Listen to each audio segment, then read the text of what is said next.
Welcome to the Love Pod, where inspiration, vision, and real connection come alive. Wherever you are, you belong here. Welcome to the Love Pod, everyone. I'm your host, Nathaniel. I'm super pleased to have a special guest today here. Katinka von Kahn is a neuroscience-based consciousness coach with a passion for personal development. We're going to have an awesome conversation, Katinka.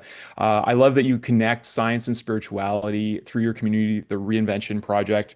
This is a lifelong passion of mine as well. I just love to welcome you to the show. I'd love for you to tell us more about who you are and why you do what you do. Yeah, thank you. Well, thank you so much for having me.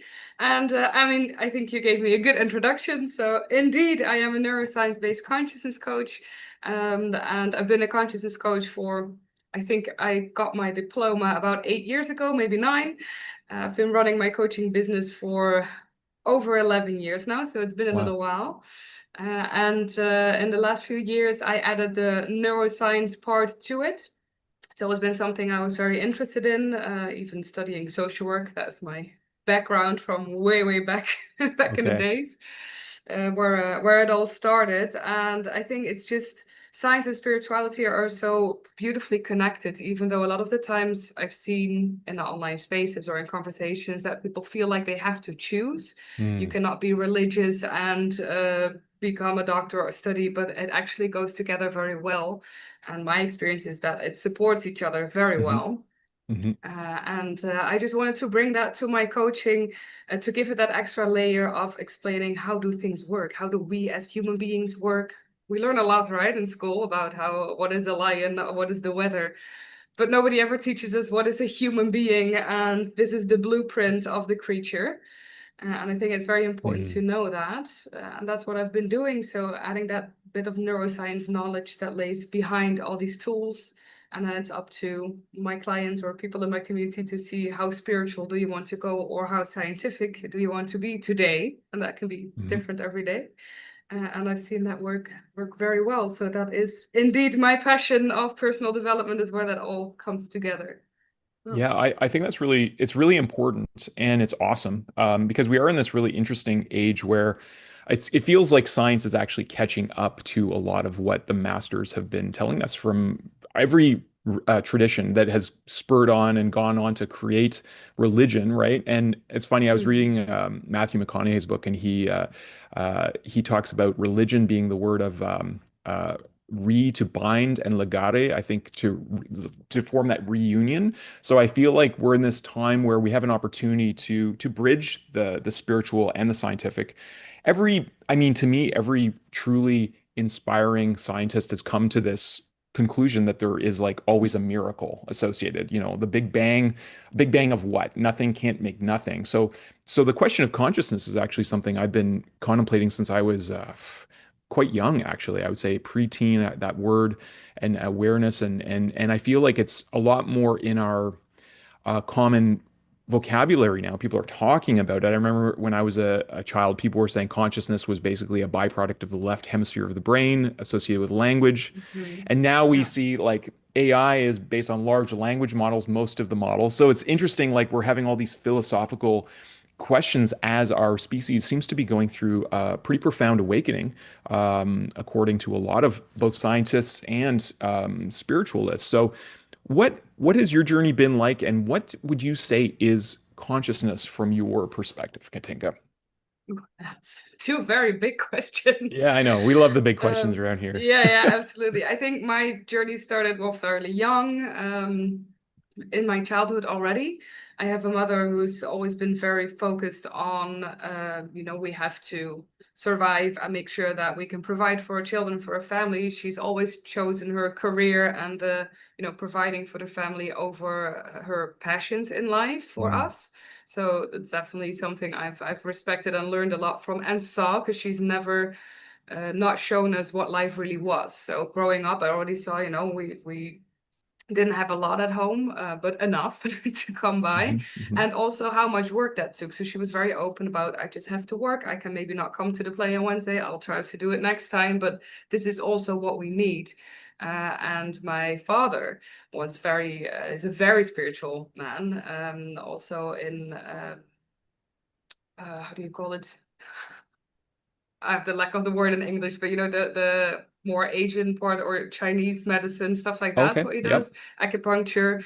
Yep. He's a yoga teacher. Okay. So he learned us how to meditate when we were fairly young and always took us with him to the yoga Okay. classes and stuff like that. So I've had both ways Mm. of living, it's how I grew up. And I saw how my parents were very different in that, how they gave space to both of those visions in life or way of living, Beautiful. and also let it up to us. How do you want to decide to live your life, basically? Mm. Religion has never been a part of our household. Even my grandparents stepped away from religion after the Second World War. I'm from the Netherlands, so Okay. a lot happened there, and they made that decision. Mm. But it was always an open conversation, like where my mother even told us, like, if you want to be baptized, it's up to you. If you want Mm. to make that decision, you always can. Mhm. So that's something I think I'm very lucky with growing up in that way. Yeah, for sure. Also my parents split up when I was fairly young, so we've had, more siblings joining, more parents joining the family. It's been a big adventure, you can say. And when I think it was when I finished my studies, so my social work studies already, this question came up of my identity, like who am I? Mhm. I come from a very cultural background, different cultures. I have siblings in different skin tones, different backgrounds. So it was very difficult, especially in a country like the Netherlands, for me to fit in, Mm. to understand, like, who am I or where Mm. do I fit? You're always that child that is not Dutch enough to be Dutch, but then not colored enough or not Asian enough, or and that took me on that personal development Mm. journey after I finished college. I decided I just want to be somewhere else in the world and see how do they do it there. I ended up in South Africa, and that's where I discovered that being colored is also something. So being mixed race Mm. is actually an identity. So that was, I think, the first time when I saw there's more to discover in the world and more for me to decide who I am. And it's also up to me to decide who I am and who I want to be. And the consciousness coaching is something that came on my path very quickly after. I think I was 22 or 23 when I did the personal development course. And that really taught me about your conscious mind, your subconscious mind. It completely changed my life in 4 days. And at Mm. the end of that course, I decided this is it. This is the type of coaching I want to do. This is the type of coach I want to be.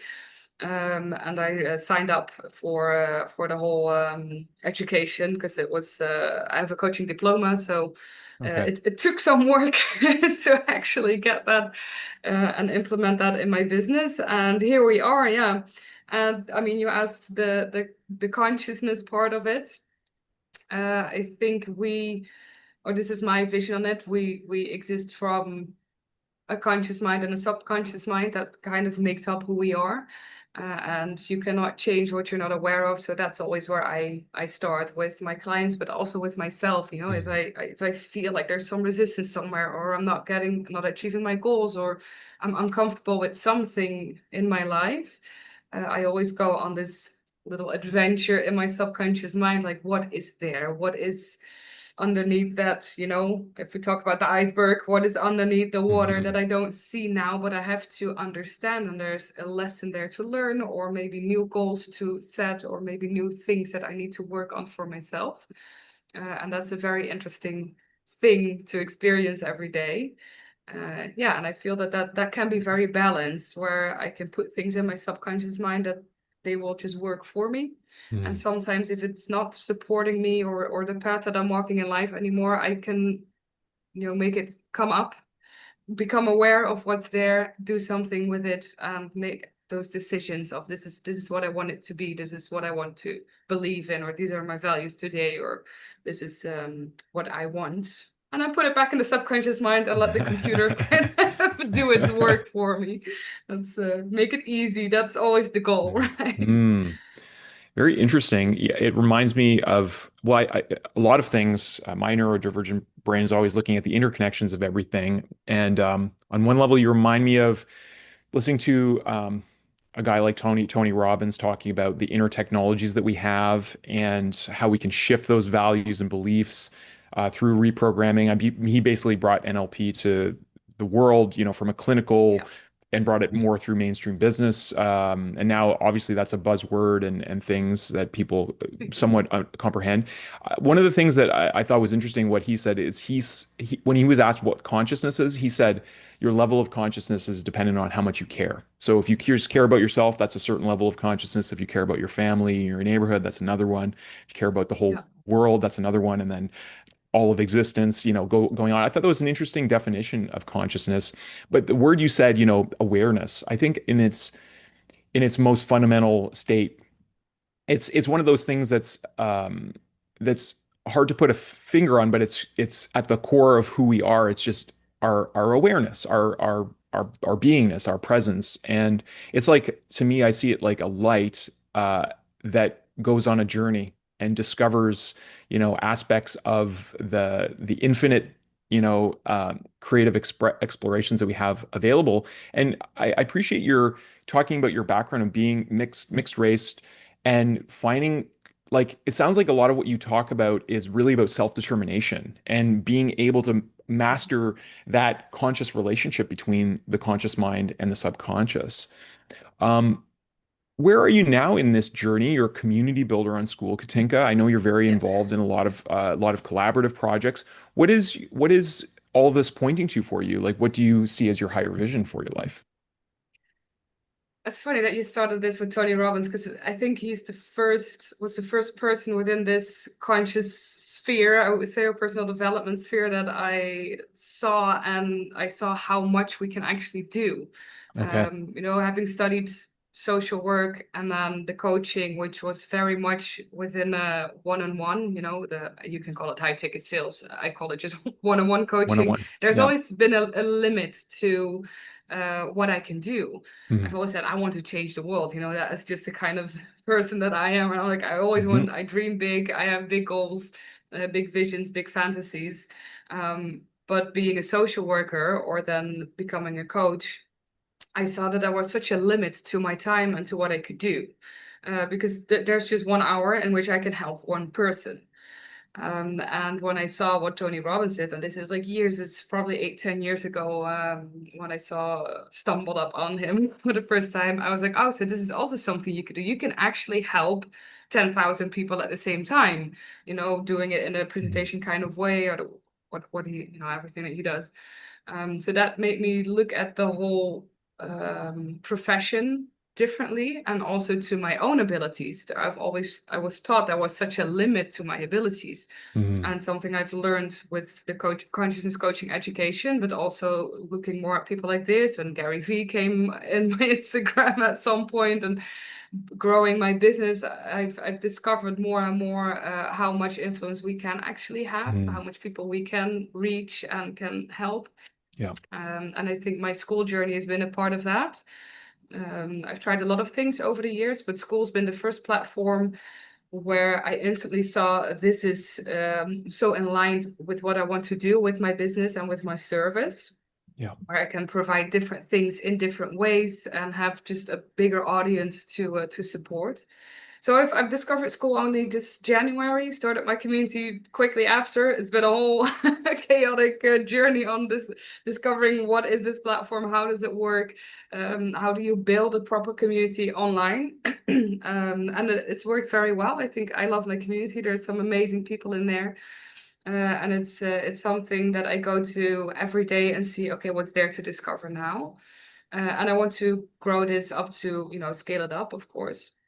And the main reason is that I can just reach more people. So I've seen Yeah. now with the workshops that I give, I do perspective flip sessions. So that's like hot seat, kind of like a hot seat coaching format, that in 1 hour I can have 9 people in a breakthrough instead of Mm. just one Mhm. person in the one-on-one coaching. And I still do the one-on-ones, but I'm just not as focused on it anymore. Okay. I'm just more looking towards how can I reach more people and help them discover these first steps of reinventing yourself and your life. I mean, it's called a Mm. reinvention project for a reason. I've gone through a few reinventions myself, and I've seen the last one was a very big one after COVID, and I became ill myself and was out of the running for like a year and a half. Mm. Had to rebuild myself, rebuild my business. And with that, I saw a certain pattern of what that entails, you know, when you reach that ceiling of who you are now and you need Mm. to change that. Which I say always to people, this is something either you change or life will force you to. It's one Yeah. or the other. And Yeah. I like to make that decision myself. And now I can teach that to people. But it doesn't always have to be the one-on-one high tickets, go all in with one person. I've discovered in the last half a year being on school that I can have people take small steps and have like one experience and then go back to their lives or to their own business or community and see, okay, how can I implement that? Yeah. Have things in a bit of a slower pace, bring more value just to more people. That's really what I'm focused on right now. And oh, I mean, the dreams are, like I said, the dreams are big. So I do see this community having the potential to grow very big, reach a lot of people, help a lot of businesses and communities to grow. Because that's what I mainly focus on, kind of the person behind the business or community, the identity behind it. You know, who are you, Yeah. and who do you want to be, and teach people that it is okay. Well, we actually should wake up every day and decide who do you want to be and what do you want life to Mm. look like today.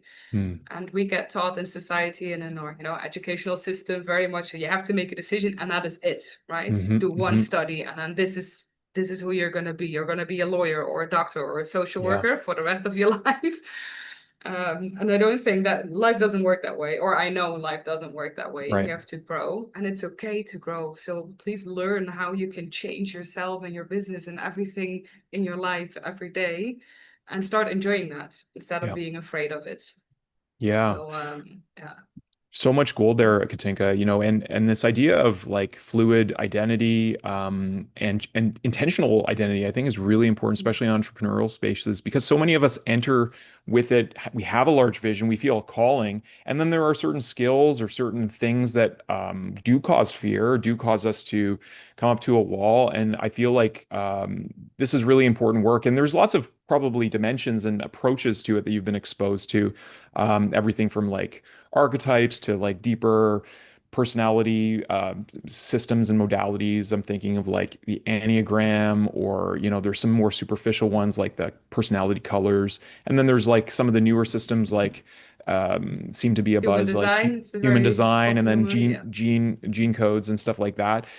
At the heart of it, though, I often wonder what's behind this, because there is the hero's journey. If we look at like archetypal systems and the Hmm. different aspects of us, and it's very clear that human beings, we do wear masks. There is a facade, and this very deep question behind it's like, who are we really behind the masks that we wear? I feel is a central point of contemplation that's really important for us to all synergetically achieve these higher visions that we have. Because I think all of us are feeling a piece of the puzzle of what we like to call is heaven on Mother Earth, home for all of us. Like, wouldn't it be beautiful to live on a planet that is fully illumined with its highest expression of consciousness, where we all are living life abundantly and are safe to be like our childlike expressions, not worried about, being joyful and exuberant and playful, and also riding the wave of emotions, and not feeling like we have to guard ourselves, like Don Miguel Ruiz talks about, like the matote, being covered in the emotional wounds, and everyone's walking around Hmm. like Yeah. afraid to be their authentic self because it might dysregulate or disrupt someone else. And I feel like there's this spiritual maturity that's required to bridge that, and it is an inner game, in my experience. So I'm wondering about your work and seeing people make those slight shifts. And I like how you talked about how, it's all right that people come and go into it's like we're all kind of part of this interconnected ocean. Sometimes someone will come to you, they'll get that shift, they'll go back into their world, and then you're still there. It's like we're still interconnected, and we all have like this collective role to play, whether it's in helping one another awaken or heal these wounds. So I'd love to hear about your how that's impacted your journey in helping others to have these kind of breakthroughs within themselves. I think the key to helping others is always practice what you preach. So, you know, I've gone through these processes myself many, many times. I talk about it in my community as well, very openly. All my content is based also on my own experience. And if I discover something new, I try it out myself first because I want to have this experience to really understand what it entails, what this knowledge means. With the neuroscience as well, I read about it a lot and I try to find something new every time I give a workshop, like a new fun fact or new research that has been done. And I need to understand it. I think that's with teaching anyways. You need to really understand it and preferably have experienced it to be able to properly teach. And like you said, something, if you talk about identity and making these changes and shifts, we get stuck in life a lot because we are afraid of change. We've been taught that change is not good. It's frowned upon. More and more, I think, in society. I think now more than when I was growing up in the 90s. It's very difficult to be different or walk a different path. And mainly because we need community. I think that is something that nobody questions. And you learn very quickly that if you change, your community will change. And the first thing that will happen is that you will lose people. You Oh, will lose interesting. connections, you will lose friends, sometimes even family members if you start developing. And it doesn't matter in which direction, you will instantly lose people. And that, or jobs, or, there's a lot of things that you will see will be gone. And we learn that that is a bad thing, while it's actually a very good thing. Because you have to, if you change, your environment will change instantly. Like you said, you change and people come to you and they move away. Life is fluid like that. But your environment has to change as well. If you keep a plant in the same pot, it will never grow. Yeah. There's a limit to it. The roots are going to be stuck, then they will start rotting, and then your plant will die. That is just Yeah. how it goes. You have to repot it, give it new food, feed, dirt, or put it outside when the season is ready for it, Yeah. and then it will flourish. And we work in the same way. And I think so something I focus on in my sessions, or when I guide people, or with the exercise in my community, is make people aware of what will happen. Or what is happening right now. So first that starts with the neuroscience, like what's happening in your brain if you are stuck with something, if you have negative thoughts, if you have self-doubt, what is happening in your brain physically. And that I found that works very well because it gives people an understanding of what their body is actually doing, how they are programmed. You can call it human design, you can call it NLP. It's all, and I call it consciousness coaching. It's all in the same corner and the same ideas behind it. So I share the science behind it. I share some tools to break those patterns if you want to, and I make people aware of what will that change. So it will have positive changes for you. You will grow, you will learn, your business will grow, and you will learn new things. It will also mean that the people in your life, in your surroundings that do not want to grow, you will lose them. And that is a process that you need to learn how to deal with and need to learn how to understand what is happening. And at some point, I'm now at a level where I already see now which friends I am losing. Like a year ago, I had these conversations with my partner about a few people in our circle, but I was like, I think might be a year or two, but they're not going to be here in 5 years. And he sees these patterns as well. He's also an entrepreneur. He's been running his business, I think, even longer than mine. So he also goes through this process a lot, where we see as soon as we make big decisions in our life and make big changes, some people cannot cope with that or don't want to. And it's an instant confrontation. Right? If I take drinking alcohol as a good example of this. Yeah. If you decide you do not want to drink, even if it's for a night, I'm not even talking being sober, but if you go out for a night to a party and you're like, tonight I don't really feel like it, I have a big meeting in the morning, I'll come, but I just won't drink alcohol. I'll get me a Fanta and I'm good. What response do people have? Always. It's such a why? Yeah. Don't you want to have fun? It's all this criticism, and everybody that made the decision to become sober in life, they know this more than anybody. I think the only reason where people accept it is if you're pregnant, but otherwise, they're like, why are you not drinking? And they're gonna try and just one or two, it'll be fine. And it's very weird, but what you see in that situation is that you are confronting somebody else with their behavior by doing Mm, something else, by making a different decision. yeah. So what does that tell you about who? And that is a conversation I have a lot with people, Yeah. especially if we do the one-on-one coaching, because then we are in very big changes a lot of the times. Mm, And I've had people end their relationships mid coaching route, and all these big things happen, quit their jobs, quit businesses, or start them. All these big life changes, and you see that a lot happens. Your whole system is going to be different. And it's more a question of, is this what you want? And if you do, trust that who you will lose or what you will lose is meant to be lost, yeah. because there's going to be new things, and you cannot do it without losing things. That's just part of the process. Yeah. And This is actually really deep and is beautiful contemplation for me because it's been one of my questions.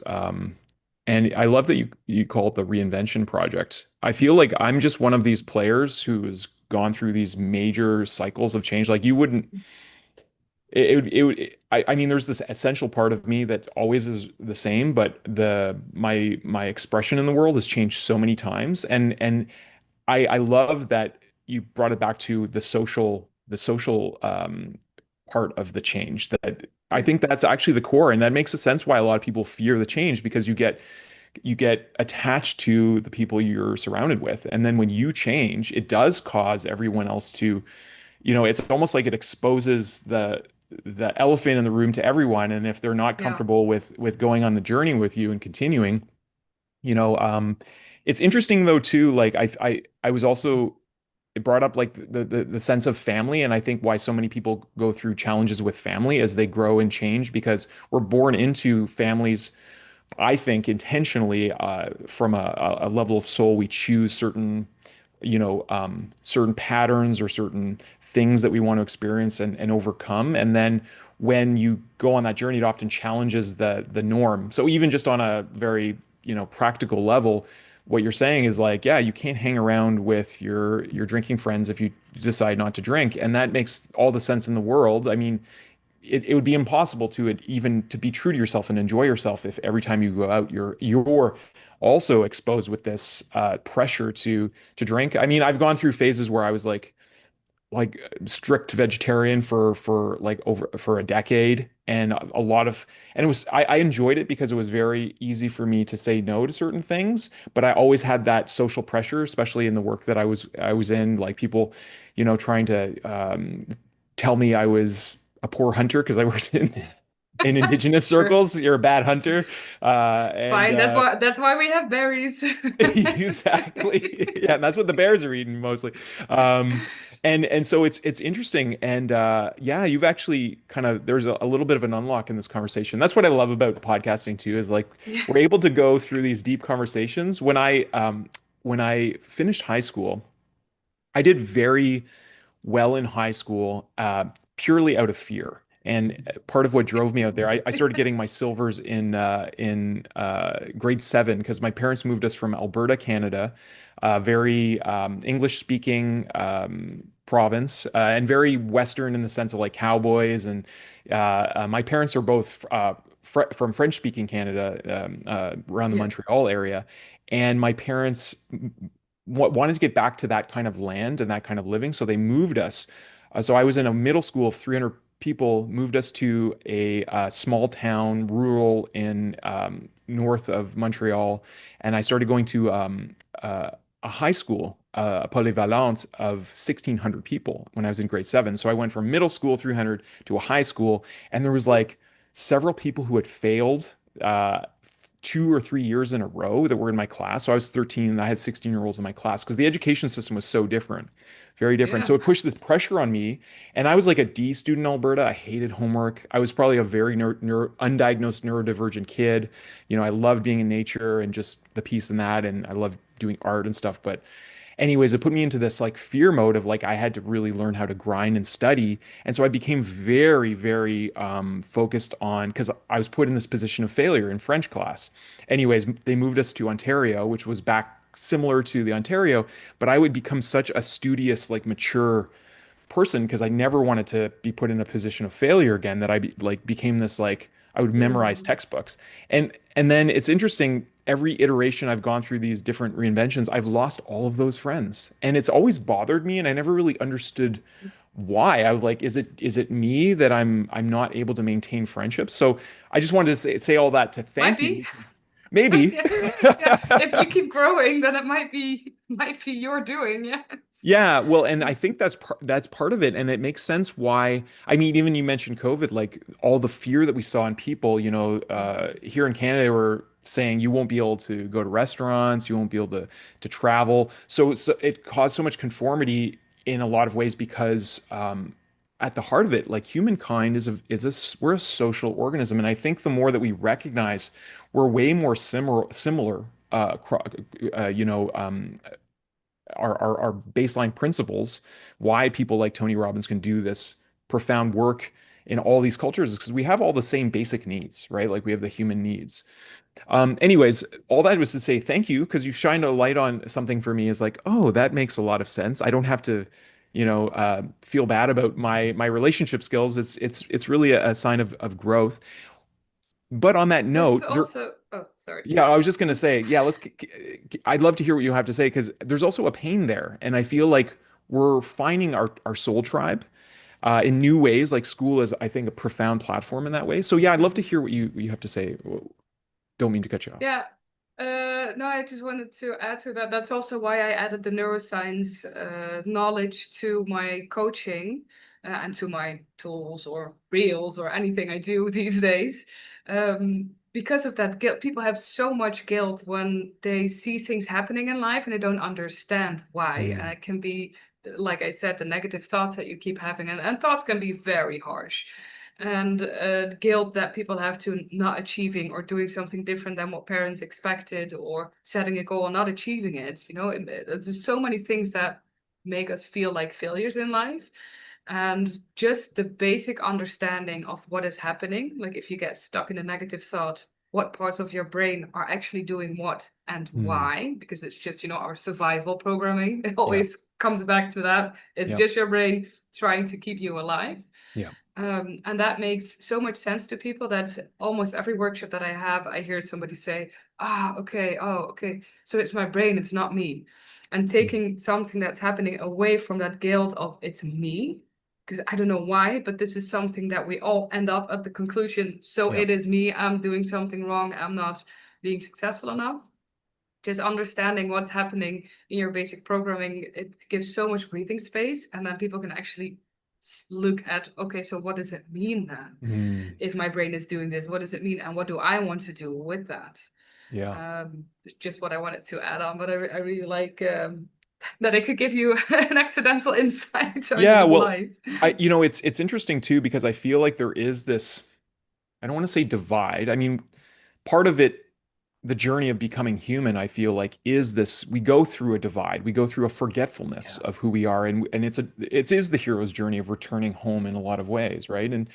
And I think because my nature, I also like big vision, heaven on Mother Earth. I really believe that it's a practical path that we can when that barrier to super consciousness is no longer there and we are the embodiment of pure loving intelligence and our authentic, I think, pure self, and we recognize that we're all connected, I feel like that is very possible for us. And I feel like it's the destiny of our species, if I can be so bold. But it's a journey to get to that, and it's an inner journey, right? That we all must, on some level, come to an elevated understanding of who we really are and how our bodies work. And like you said, we're not given a map when we're born here. In fact, Mhm. we're given the opposite. There's heavily invested marketers who know all of the tricks to get us into fight or flight and trigger the nervous system to be in survival and then to purchase the thing or do the Yeah. conformist thing. And so it really is a journey that requires courage to start peeling those layers. I'm I'm wondering what would you say is your deepest takeaway on your own journey, Katinka, of awakening, of stepping into your power to help others? Like what has that required for you to do in terms of some of those interchanges? Oh, there's been a lot of interchanges. I think first of all, it was the understanding of my background, like I said before, just who am I? Yeah. Because there was a lot of questions there, and where do I belong? It was always that feeling of not belonging anywhere, maybe also not being good enough. Um, not good enough to be white or Dutch, not good enough to be Asian, not good enough to be. So it's all these, not dark enough to be Surinaman. There's a lot there. So that understanding of I just am who I am, Mm. and the rest of the world has to do with that. And if you don't like Mhm. it, then you can go stand over Yeah. there. That's absolutely fine. Being detached, becoming detached from other people's opinions and views of the world, that has done so much for me because it gave me the opportunity to form my own view of life and myself and the world that I live in. And I think it sounds a bit distant, but it actually brought me a lot closer to people because Mm. I'm so detached from what anybody else believes or thinks. Everything that you believe or think is okay to me because that is your life, and I have no say in your life, and I Mm. don't want to have a say in your life. So I think that really elevated what I could do for myself, but definitely what I can do for my clients or now for my community. Um, where it doesn't matter what anybody's insight is, as long as it is an insight and it supports you, then I'm happy seeing you become more happy. And I think that's also very important, as a coach in general, that Mm. because it's not about getting somebody somewhere that you decide this is it, but having somebody else or giving somebody the tools so that they can figure it out for themselves. And Yeah. that's something very different. I've also seen that's the big difference between my coaching and my work that I do as a social worker, because I still have social work clients. And these are people with psychological and psychiatric problems and addiction, which is very different work. And that is really where I have to decide for them, okay, this is what we're going to do now. Mm. This is okay, and this is not okay in your life. So I have to take responsibility of making these decisions in somebody else's life and try to get them there and provide them with whatever they need um, to better their lives. Mm. And with the Interesting. coaching, I'm very detached. So I just stand here, I ask some questions.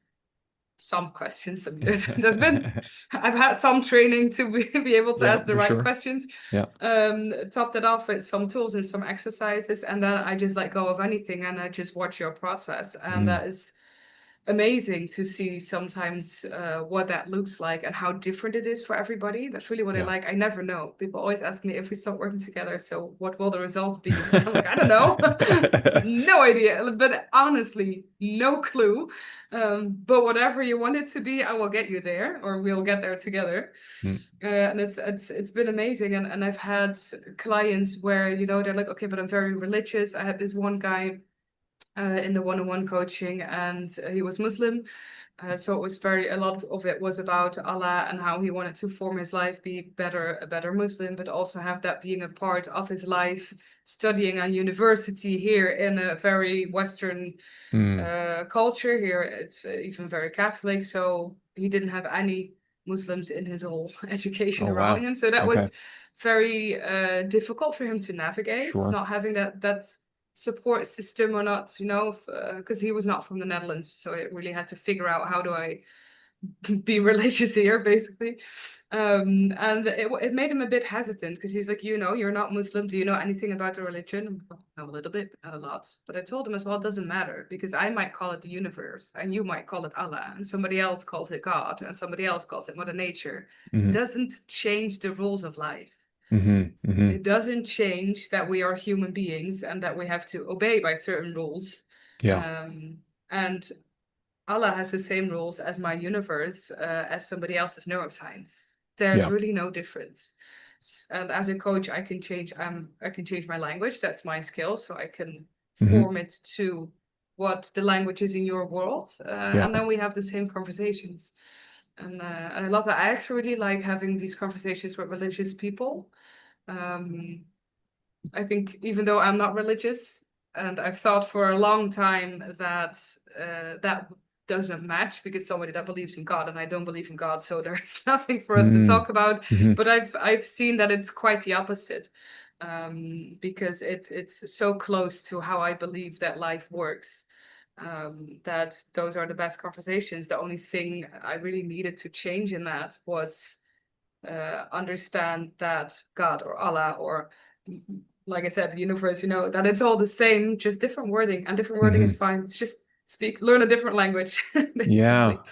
that's interesting. Well, I'd like to kind of jump in here to deepen this conversation because it's one of my challenges because I also have a shared feeling of being like out of the box, like not quite, not quite this or that. I was excluded from a religion as a baby because my mom had been previously married, so they wouldn't baptize me, which was a real blessing. And like you, I was able to make my own decisions in life, and I did a lot of exploring. And I also had some pretty mystical experiences that, caused me to awaken pretty quickly as a young man, and also created some of those distances. And like in my early 20s, Christ appeared to me in the forest. And there are family members who I've shared that with who still to this day do not believe that this has happened. And then about a decade later, I was working in social work with Indigenous seniors, running a program. And I felt impulse to go to a particular bookstore to pick up a book by Neil Donald Walsh. It was a continuation of his books on conversations with God. And there I found what are referred to as the Christ letters, and they were published as Christ Returns Speaks His Truth, and then published in the Americas, very hard to find, called Christ Returns Reveals Startling Truth.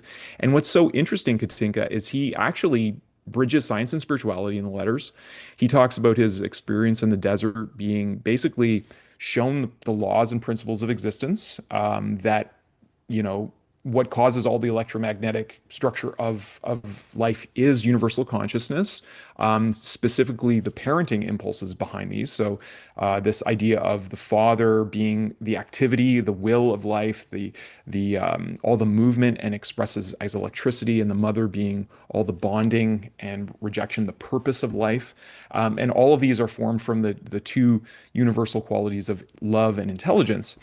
My challenge has been in reconciling a lot of the belief structures that have to do, especially with the Abrahamic religions, that have divided. I mean, it's funny, we have the same source kind of root scripture that carries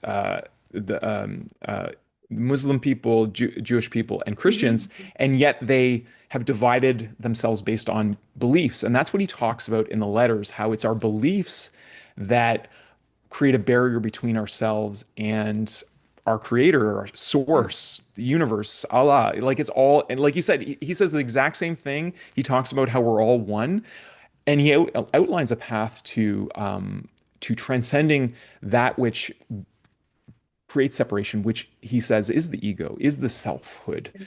And so it's right back to the conversation of identity, right? Because if we recognize that identity is more of a tool than it is an attached thing that we are, I feel like we can be more like when I see my daughter, she's 2.5, right? She is so fluid. Like she just is one moment she's like super joyful and then she like, falls on the ground and starts crying, or she sees someone else sad, so she gets sad. Like she's just so dynamic in her identity. It hasn't solidified. And I feel like a big part of the work, at least I would imagine, and I'd love to know your perspective as a consciousness coach, it's undoing those layers and recognizing that we do have a choice in how we're focusing, what we're giving meaning to. Yeah, what do you think about everything I Yeah, shared? absolutely. Absolutely. We get, like you said, almost get locked into an identity. Mm, And I think hearing you talk about this, coming back to the whole example we had with the drinking and stuff, that yeah, people don't yeah. like that. It's exactly that process that is happening within religion as well. Because if I say God and you say Allah, now I feel like because you say Allah, my God is not allowed to exist. And Hmm. you've seen, and I've talked to a lot of religious people. I've been to Marrakesh in Morocco, and that was one of the best vacations that I had, just talking to the locals there and seeing how do you perceive life, or me as a not Muslim woman, can I walk here in, a short? They had absolutely no problem with it. Is Mm, it because we can see that you're a tourist, and it's up to you. And I can tell you about Allah, and if you don't want to wear like a hijab or whatever, then don't. It's not my problem. mhm. And that's something I really like. You see that I've done a radio show once. I've been on the radio a few years ago for a while, and we did a radio show where we invited Rabbi. I'm sorry, I don't know all the terms, Like a but a guy from the priest. priest, yeah, from the Catholic church, and then what is it for a Muslim? Uh, Um, yeah, oh, I forget as well, but oh, Sorry, people. yeah, yes, But that's okay. It's on the yeah, tip of my tongue. Yeah, and yeah. then I was there guiding the conversation. There was this student who led the conversation because she only when she started studying here in the city on the introduction week, she ran into a nun, and then she converted to Christianity. So she grew up not religious at all. And Mm, then here she kind of also saw a light, and she's like, I'm learning how to be religious now. It was such a beautiful conversation. And to have these people who have big roles within their religion talk to each mm, other like they did not come from a different religion, but also exploring, right? Saying, yeah, how does that work for you? Or I've heard this about your book. This is what is in our book. What do you think? Just having this beautiful, respectful, open conversation coming from curiosity and not from my identity is yeah. threatened by yours. Right. And I think that is something that is very important. I kind of forgot So what we important. what No, well, question you you know what, asked. and that's what at the heart of it, whatever we call him, Isa, Yeshua, Jesus, and all the masters, even in letter 4 of the Christ letters, he talks with one voice with Muhammad, and they talk together to address the conflict. It was a message that was transcribed right around 9/11. They talk about how both East and West are not seeing each other with really the level of truth that they see all of life as one. On one hand, like the deep promiscuity and nihilistic nature of the West that the East disdains is not in alignment with the laws of love, because men and women and sexuality needs to be honored in the true spirit of unconditional love. That's what Christ talks about. And then also they talk about how if you really understood the teachings of Muhammad, you would not need to like totally cover and force women to be basically removed of temptation. You'd be able to be completely naked in front of each other and have no temptation if you were really masterful. So it's like very challenging both sides. So what's interesting about the letters, and part of my challenge in having the courage to bring them forth, is it rejects a lot of the belief structures that have been imposed on through the religious indoctrination that almost every founder creates a movement, and then control structures come in play that are unnatural. I think back to the survival mechanism of the ego. It's natural that it's like we got to control these unruly people. They're just going to do what they wish. And it's But not just religion. It's also, if you look at, so here in the Netherlands, most people are not religious anymore. okay, It's really disappearing from our society.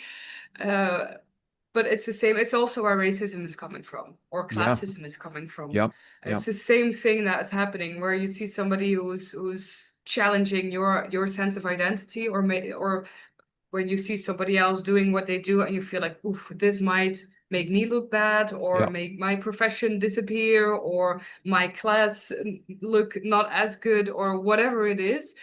That's really what you see in all layers of society. So because you were talking about your daughter and how she's still so pure, and yeah, we get locked into an identity, and these things always also get programmed in what I call our subconscious mind. So yeah, if you have this if you feel threatened by something, or if you have negative thoughts, or I've had conversations where people are like, I sometimes have such racist thoughts and I don't want to, and I don't know hmm why. hmm That is a beautiful thing to start exploring, because it's hmm probably not you who's thinking this. Maybe it yeah, was your grandpa who raised you, yeah, who thought that all black people, whatever, fill in the blank. yep, And it's okay to have these thoughts. Let's just see where they are coming from, Mhm. start digging in that subconscious mind, because that's where they are programmed and that's where they are saved.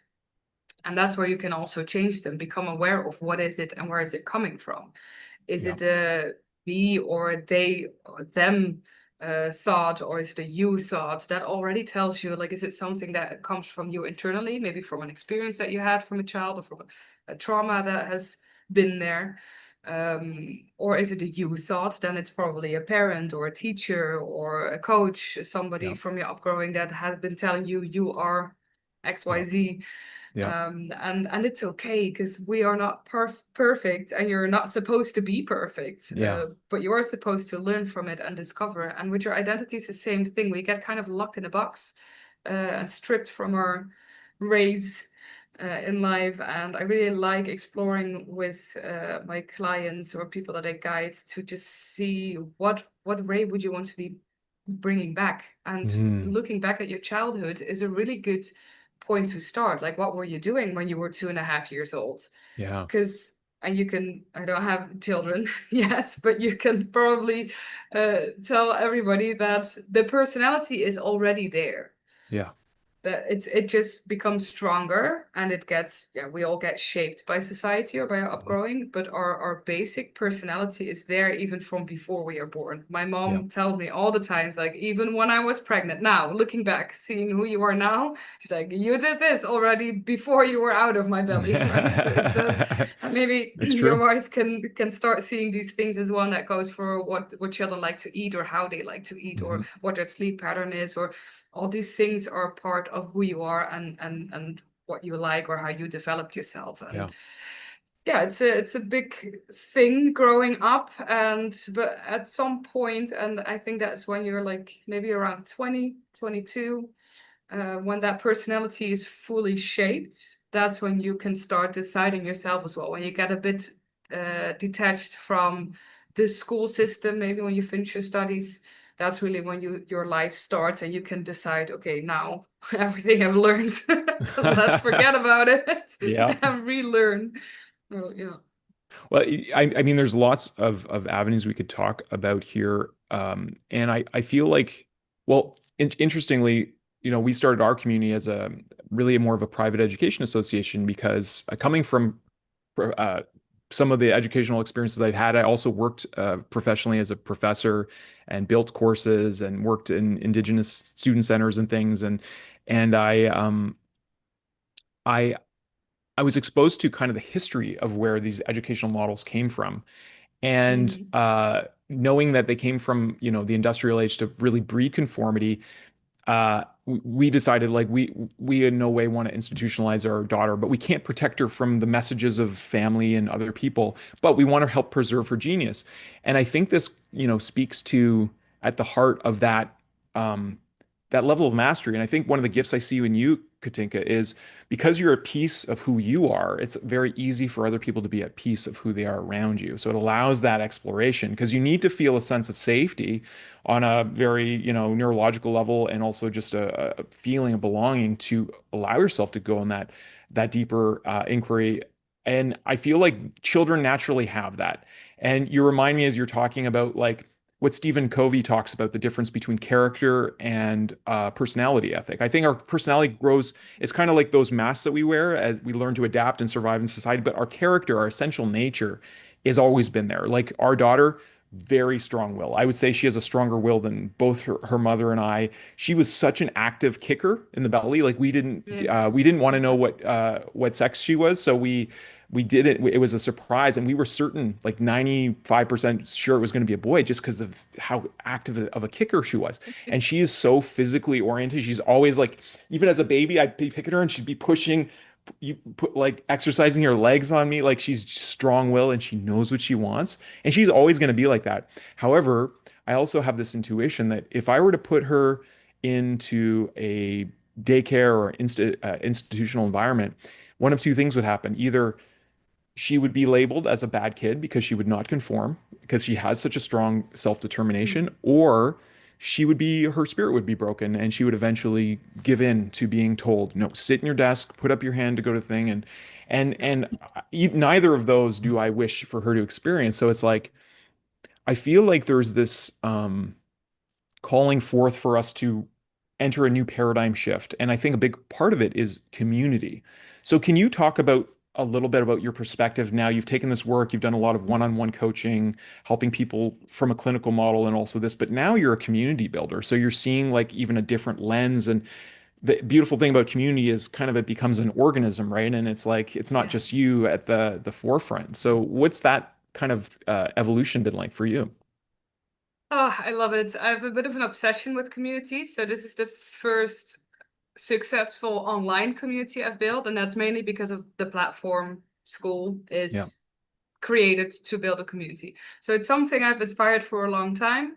I've tried different things, tried Facebook group, Instagram. I always say we call our Instagram accounts communities, but what is really happening there is it's a welcome to the community where everybody watches me and nobody talks to each other. So it's not Like really the show, what it's right? supposed to be. Yeah. Yeah.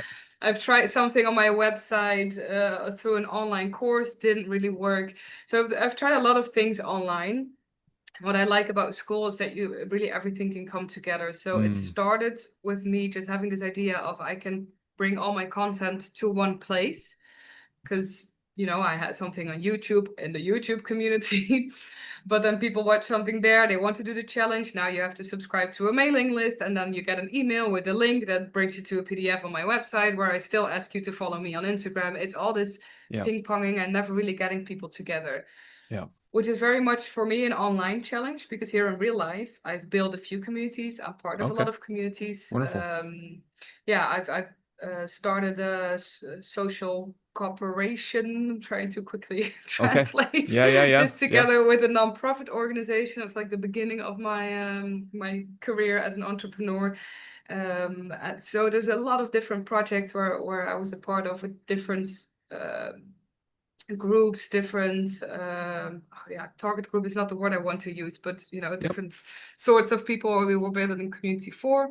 And as an entrepreneur, I'm a part of quite a few here, entrepreneurial communities, which is it's just so helpful. And it's like you say, it's like a living organism where you see Mhm. there's new people joining, the ideas are growing and changing, the community evolves.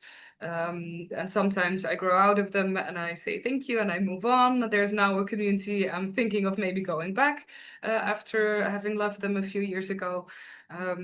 So yeah, it's a very interesting process. And online, I've never really seen a place or a platform where that could actually happen. And on Yeah. school, I do have that feeling that I can be a part of. The main reason why I wanted an online community was for my one-on-one clients. So up until now, I've always just focused on the one-on-ones, and that's been my core business. Something I've seen, and also, talking to my clients years after or running into them or sending emails with please a review if you want. These conversations, I've noticed that they were missing. There was a missing link in Mm. the whole coaching. So they meet me, they already know who I am, of course, through social media. We do the whole one-on-one coaching route. Life has changed, everything's amazing. Then we have our last conversation and I say, good luck. And now Yeah. they go back to a life where I'm not there as a coach anymore. Yeah. They've learned all these things. They have a new perspective on life, on themselves, on the things they do. They've made a lot of decisions, which, like we've talked about already, has a big influence on life. So a lot of the Yeah. times lost our or relationships or have lost some friends, life looks differently now. And then there's nobody to talk to Yeah. anymore because these people that are still in your life, they do not speak the coaching language or they do not Mm. speak the personal development language. And especially if my clients are a bit younger, so I focused on students and young expats for a few years. Okay. But with them, I saw it the most because now you are like 22, starting your masters. You had all these epiphanies, and there's nobody to talk to about it. Mm. So I Hmm. saw that they really missed that community that speaks that same language, that has that Yeah. interest of personal development, and that even later on, because the process continues, that's also what my coaching is, right? I've given practical tools that you can continuously work with, but you need people to talk to reflect with, to give you feedback on what you Yeah. do, and sometimes have that coach-like conversation. And that was really something that was missing in my business as well. I've never found a way to provide that for them. I mean, I was always like, here's my Instagram, and if there's Yeah. anything, DM me, but that's not enough. Right. Um, and so it's like the And it's very therapist, so you let me transactional. know how it goes. It's Yeah, transactional yeah, too, and right? And that's a certain level of relationship. It's like, if yeah. it's always an exchange, it's not really it can never deepen past that, right? Not really, no. You have this intimate relationship when you are coach clients, but then after that, I'm the coach that they're not paying anymore. So also, talking to a few of them years later, they told me like I feel a bit not obligated is not the word. There's like a it's difficult to send you a message because I know how much your time is worth. I know what the coaching costs. I know how much value Mhm. you can give. So I'm almost afraid to ask a Yeah. question because what if now we end up in a conversation and I've taken your time for free, kind of, right? Right. Yeah. So that was really something that was missing. And that was my original plan to start a school community, have some people there with my 10-day challenge, get an introduction in the personal development, maybe get some people that are already in the community as well. And for my one-on-one clients to have a hub to also be a part of during the coaching, maybe to give my coaching more of a body, but also for them a community to stay afterwards and Yeah. to have these conversations of, there's a new problem or a new challenge in my life, and what tool would you use out of this, tool bank that we have, or maybe to join a workshop easily that I give, to just have a bit of an update on your coaching, or because it's an ongoing process. Yeah. So that's really why I started the community. Now it's worked the other way around because it's taken me away from the one-on-one. And now I'm just focused on building that community, having them be there for each other, and also have very easy access to me, to my knowledge, to my guidance, to my tools. Um, yeah, and what that will look like. I mean, I've last week launched my premium tier, so that's all Okay. very fresh now. Okay. I'm in that process of what that's going to look like. It's been very fun also putting it together with the community, to see what is it that you need, what workshops are you interested in, what should I not be bothered by Mm, trying here. If you don't need it, I don't have to do it.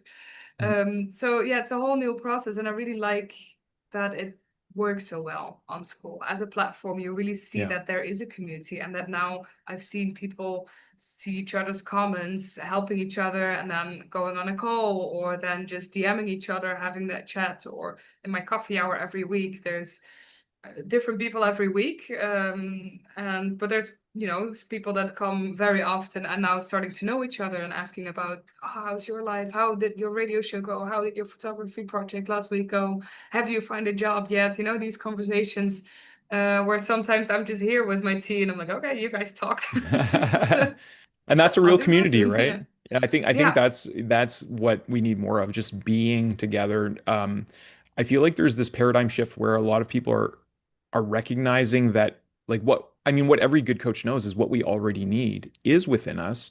We just need structures, and we need guidance. Like, I'm not downplaying coaching, but coaching serves a purpose. We're not meant, it's just like, if you're always needing healing continuously, it's like there's probably a deeper issue that's not being addressed. Like, eventually you grow, yeah, and community is, like, to me, like, the maybe the I mean, if I could even imagine it, where we're all in our masterful natures, and some of us are specialized in, like, baking, and some others are painters, and we all have our specialization, but we're masters, and we all recognize that, we don't need anything outside of ourselves other than the nourishing, you know, food that is relationships in general. And that's always going to ebb and flow. And community builders have an opportunity to kind of see this evolution. So I appreciate that for you. I'm wondering about, um, and maybe we don't need to go there, but I find that there's this edge between economics and community. And school is designed to bridge this, but it comes with some pain points, right? Because someone's entering a community, like you said, there's a premium offer, and there is, I know, even with, like, the growth boost happening on school, there's always this edge at play. And I mean, we all need money in this current iteration of society to live and to, have homes and things like that. And some people really struggle out on that end. Some people are thriving, and there seems to be, like, a new paradigm occurring. So I'm wondering for you, Katinka, especially since you come from one-on-one, service to now community building, how have you found that edge, and what are some of the growths that it's caused for you to look at. Yeah, it is very difficult to navigate that. I think it's also a downside of school is that the whole platform has communities. So, everybody that's on school knows this. At some point, everybody's in like 60 or 100 communities, and you cannot join every premium tier. So that's Yeah. also something I've launched it now, which means that some things like workshops or the hot seat coaching, like the perspective flips, are now behind a paywall. And Okay. I want it to be very accessible. It's always been my goal. That's why it's a freemium community. So you can join for free. You can have the conversations for free. You can DM me for free. Coffee hour is there. We'll do a session every now and then, and the 10-day challenge. So there's still a lot of free content. But I have to eat as well. And it's also, I wasn't born this wise, right? Yeah, So I've had exactly. a lot of student loans I needed to pay off. My coaching education was a very serious one, so it cost quite a lot of money. And I still, on a day-to-day basis, have to invest time in myself as well to, stay on it, stay on my profession and evolve as a coach. So that is worth something. I think that's not a question. Or at least in my community, I've been very open about that. Also announcing way ahead, like, enjoy the free workshops now, but at some point I'm gonna have to ask some money for it. And everybody knows that. Yeah, the question is just what is your goal with it? And I think for me, I've made the decision to keep it as cheap as possible. And that means that there's going to be, and I'm going to need more members for it to have like any form of income that we can Yeah. live by. But the accessibility is very important, and I know how many people I can have in a session that it's still worth it, right? So there's just basic math to see Yeah. how does that work business wise. But especially in my community, they all know that this is my profession and I am running a business, which this community is a part of. Yeah. But still nobody's obligated to join the premium tier. And so that's something that I've added now. You can be in the workshops in the premium, or you can buy a ticket for them. Because then if you want to do one every 2 months, then just buy a ticket to one. Yeah. If you want Okay. to do two That's a a good way. month, then you should have the premium, because then you get that value, right? So I'm always trying to find that balance between how is it worth it, give people still the opportunity to choose to see what fits the best with their life, because Yeah. that's everything I stand for, is to Yeah. make life fit to you and not the other way around. So I'm trying to provide that as well. And yeah, stay away from the subscription isn't, it's not going to be like 150 a month, because that's just not accessible to a lot of people. Yeah, and I think it's my responsibility within my business to balance it out. And that's just every time with these decisions, I just go back to my core values. Like, yes, I want it to be accessible, but I'm also running a business, which is something I chose to do because I could find a job, be employed, and run the community, and then I could do everything for free. So, it's all these decisions that we have to make. And I think right now I found a good balance to have everybody have all the opportunities. Yeah, and then we'll see. But that's always business, especially if you work in healthcare or in coaching, or if you're more of a social entrepreneur. It's For us, it's I think the most difficult to ask for money. You never wanted. If I could help the whole world for free, I would, but it's just not the way it works. Yeah, and I think that's also okay because I'm very confident in the skills that I have. I see the results that my clients get. I see what I can do for them, and that it's worth it. And I've never had a single person tell me it wasn't worth the money, or I regret making this decision, or leaving a coaching route with financial difficulties. So it's not something I'm worried about anymore. That's great. I've had a lot of development as an entrepreneur Yeah. as well, coming to this point. Yeah. Something I do want to say with that, just to be open about the whole structure, is I still have the social work part of my business. So I have those clients here in the Netherlands. We have, this whole healthcare system, or whatever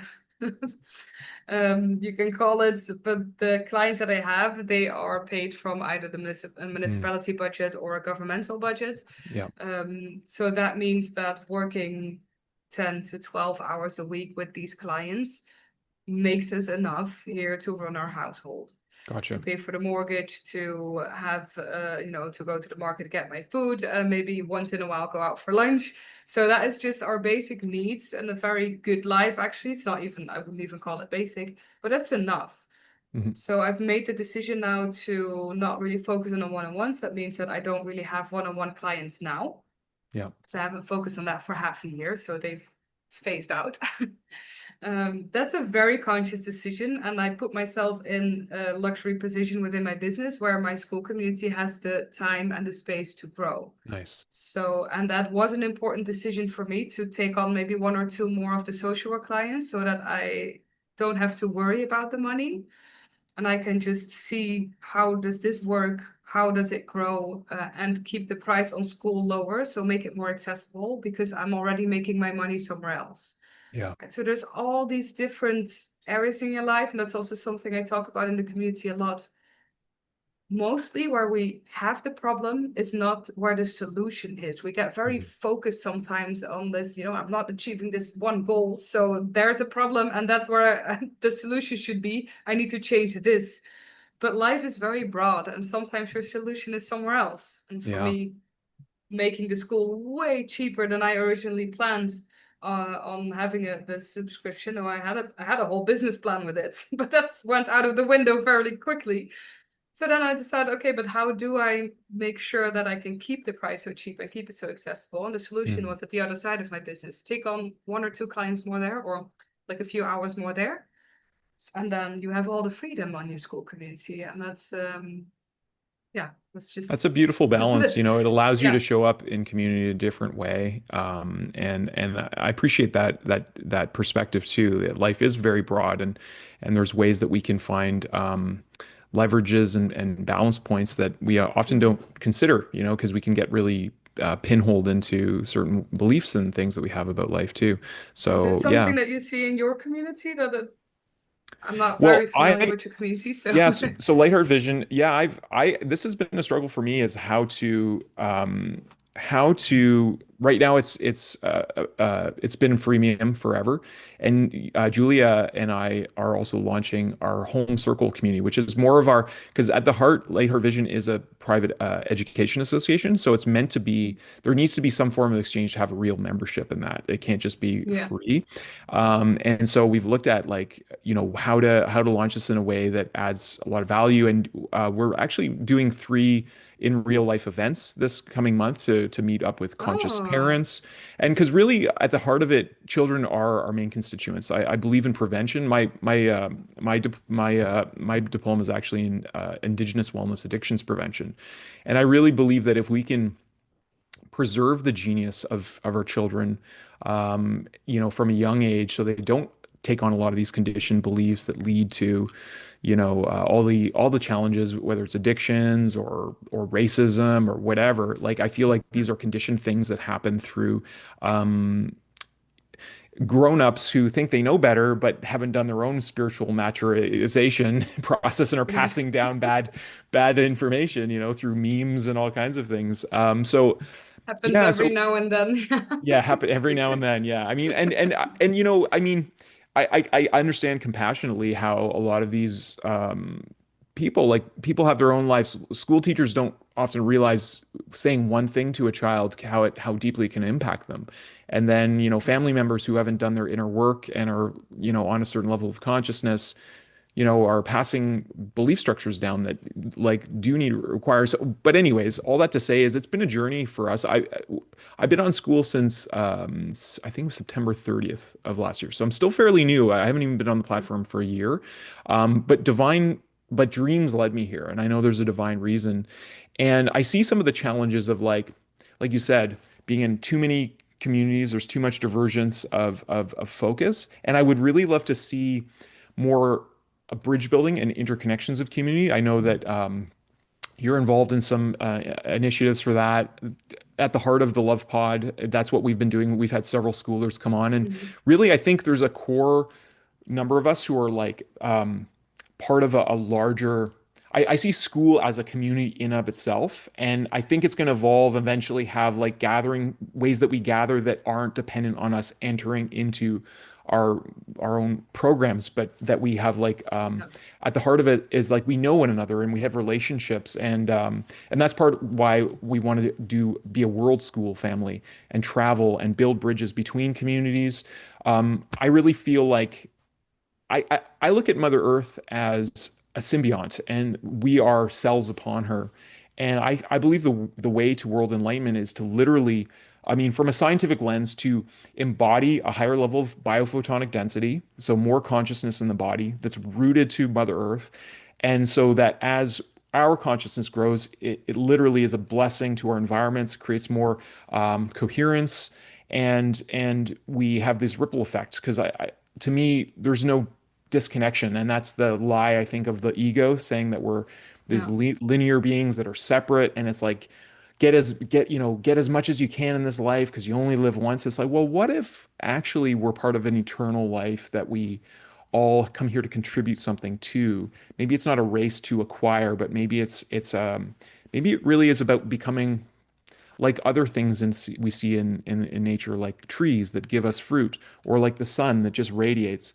And I feel like we're in this interesting time where some of the emergent technologies like AI and things might even solve money so that we don't have to compete to live, but that we can actually just enjoy abundance in new ways. And then some of the deeper work that you're involved with, like consciousness coaching and doing those deeper explorations, that becomes about purpose. And it's not about Yeah. how do I make $10,000 a month? It's like, oh, we're all making $10,000 a month. Some of us are making millions of dollars a month. That's cool. That's what their focus is. But like now we can focus on, like, I see a harp and piano behind you. Maybe that's, there's music that needs to come out of someone, or maybe there's a novel that needs to come out of someone. And so that's I guess my biggest wish for humankind is to see that interconnection, and that we can all co-create that and work Yeah. towards it together.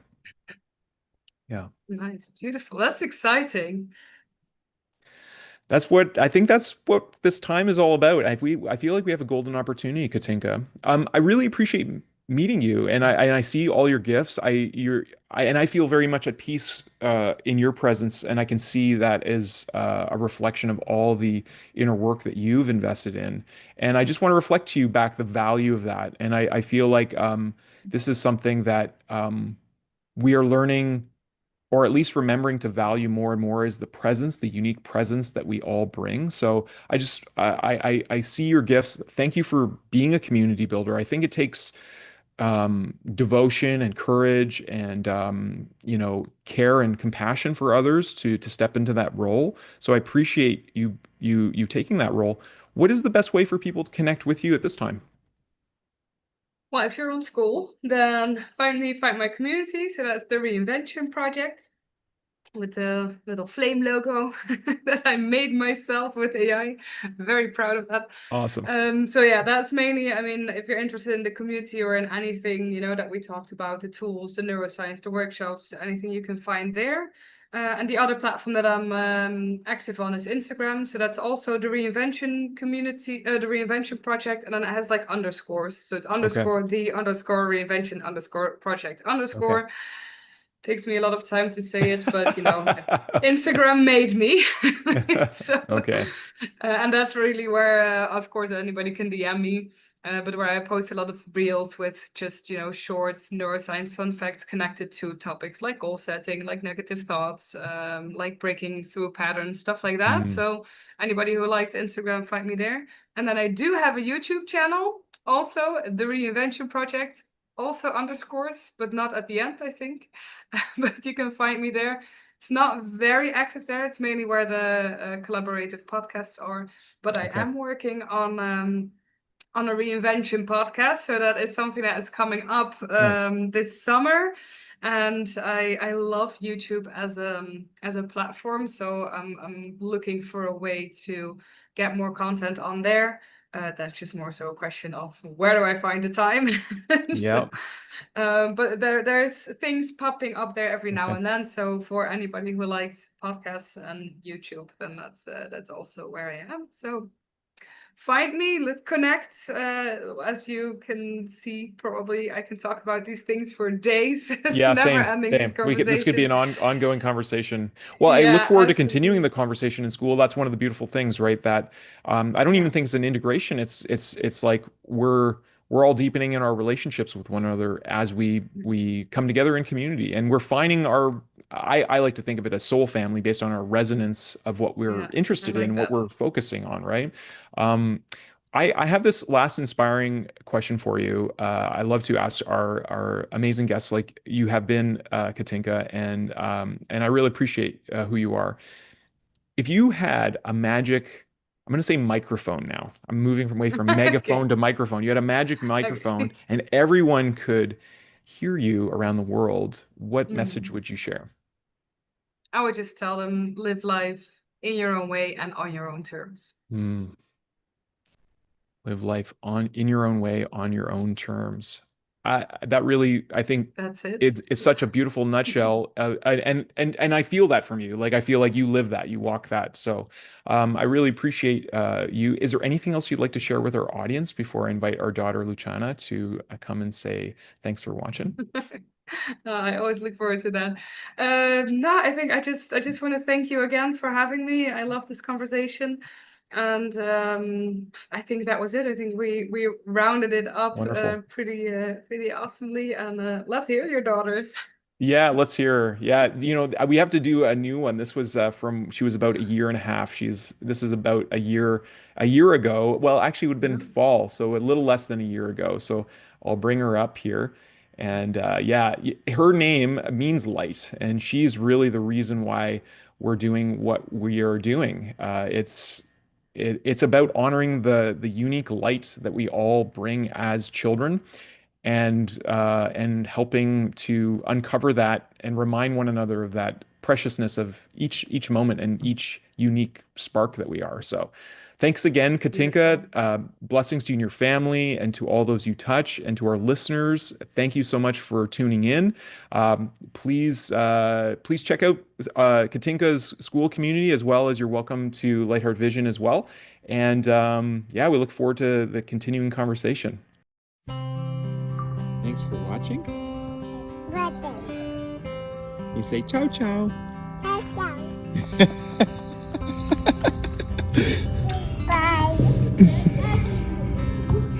I love you so much.